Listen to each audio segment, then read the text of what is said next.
HMPV virus కేసులతో stock market ధమాలంటోంది. 3 కేసులు నమోదవ్వడంతో ఒక్కసారిగా స్టాక్ మార్కెట్ కుప్పకూలిపోయింది. బెంగళూరులో 2, అహ్మదాబాద్ లో 1 హెచ్ఎంపీవీ కేసు నమోదైంది.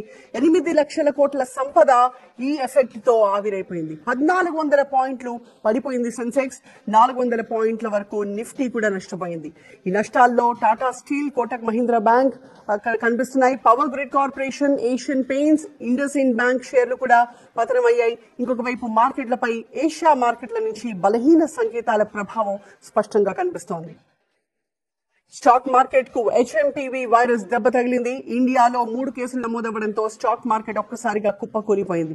బెంగళూరులో 2, అహ్మదాబాద్ లో 1 హెచ్ఎంపీవీ కేసు నమోదయ్యాయి. ఉదయం ఫ్లాట్ గా ప్రారంభమైన సూచీలు ఈ కేసులు నమోదు కావడంతో నెగటివ్ లోకి వెళ్ళిపోయాయి. హెచ్ఎంపీవీ వైరస్ ఎఫెక్ట్ తో మధ్యాహ్నం 2 గంటలకే స్టాక్ మార్కెట్ ఏకంగా 8 లక్షల కోట్ల రూపాయల సంపదను కోల్పోయింది.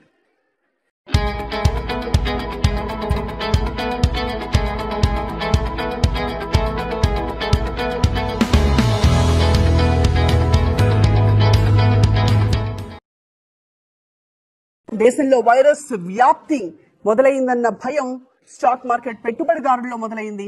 దీంతో లాభాల్లో ఉన్న షేర్లను కొంతమంది అమ్మేసుకున్నారు.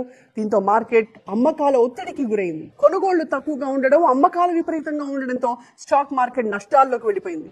సెన్సెక్స్ 1400 పాయింట్లు నష్టపోవడాన్ని బ్లాక్ మండేగా అభివర్ణిస్తున్నారు వ్యాపారులు.